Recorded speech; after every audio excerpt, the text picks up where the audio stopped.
Hello everyone, in this video I will be talking about some problem I faced with serial wire viewer or serial wire output in STM32 Cube IDE where when I am using STM32 Discovery board with it.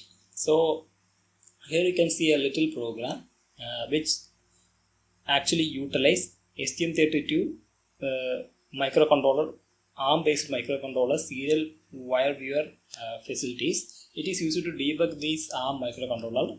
It is actually implemented instead of JTAG. So anyway, I will not be going in deep about that protocol. Instead, I will show you how to configure and use it properly. In order to use STM32 microcontroller development boards this future, I am using STM32 Discovery board which has ST-Link debug circuitry with it. So you need to do first of all you need to right click and build your project. I will explain this code later. Before that we will look into debug configuration, which is very important. So right click your project, go to debug configuration. First time you have only option for debugging the program. I will tell you about that later. Once you get into the debug configuration, make sure that here you should be enabling the serial wire viewer SWV, and you don't need to change any of this value like port number, core clock or serial wire output clock. Don't need to change any of that. It should be default for this STM32 Discovery board. If you are using Nucleo board, I found some some previous post. In that post they are saying if you are using Nucleo board, this core clock should be 8 MHz. So make sure about that. We will come to that later. So for this STM32 Discovery board, these settings should be fine. You only need to make sure you enable this SWV. No other settings need to be enabled. Also make sure you are using the GDB server command line option.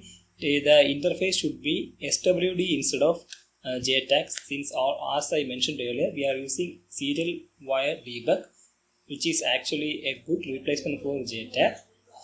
So we are using SWD. Make sure you tick that and use enable the serial wire viewer.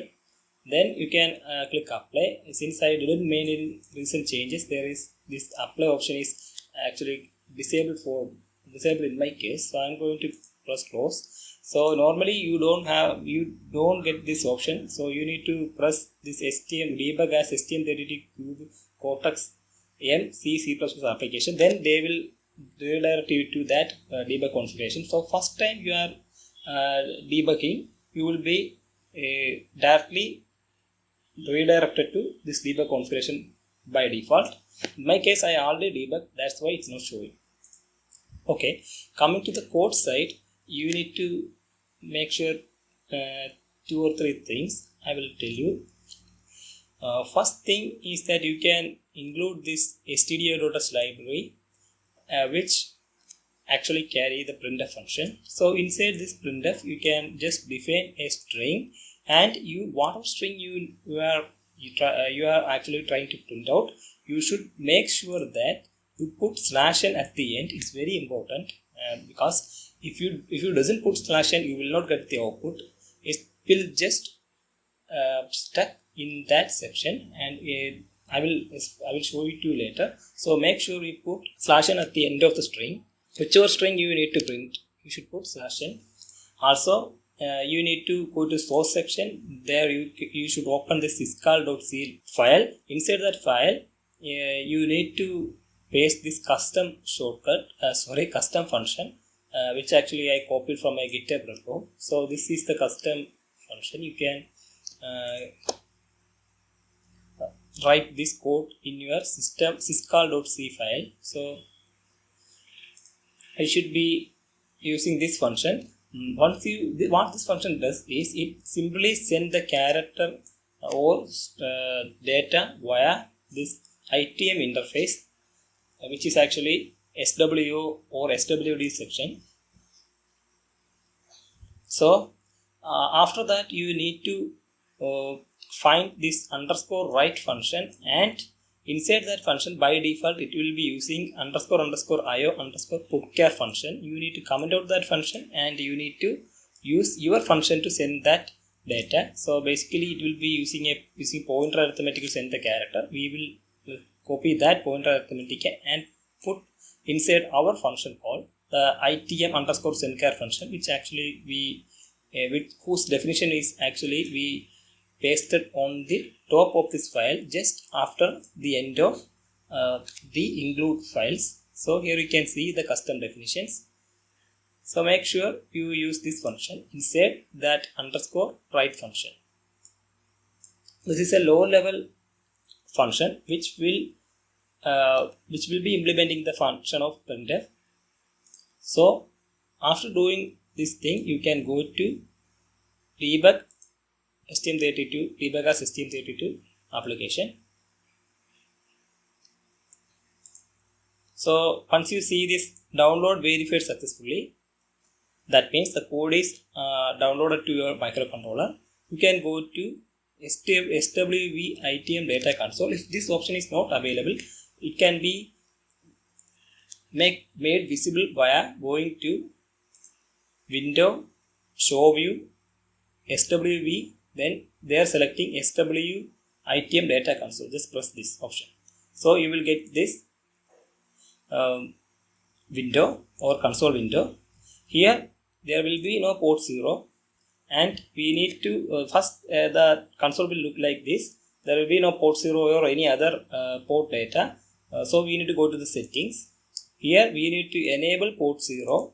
Okay, since we are using port 0, there are 32 ports. We are out of 32 ports, we are using out of those 32 ports we are using port 0. So make sure you selected the port 0 and press OK. Then you can press start trace. You make sure you start the trace, otherwise you will not be capturing the data. Start trace and go to this section, receive. Here you can see my string which I passed to the printf function. So what happen if I doesn't put this /n? This is a issue. This is a first mistake I made. I didn't put this /n and I am going to change the string. This will not be printed. Okay, I am not putting the /n and I am going to recompile the program. First I will clean the project, then I will build the project once again. So here you can see 0 error, 0 warning. Then I am going to debug as STM32 C++ application. So once it compiled and the STM32 CubeID successfully downloaded the program to my microcontroller, once again I am going to the SWV ITM data console. Since I already configured the port 0, I am not going to program it again. I only need to start the trace, then press F8 or resume. Here you can see no output. It will not be printed because I doesn't put /n at the end. Now I am going to change the string as well as put /n at the end. This will be printed. I am going to make that entire string or entire sentence. This will be printed.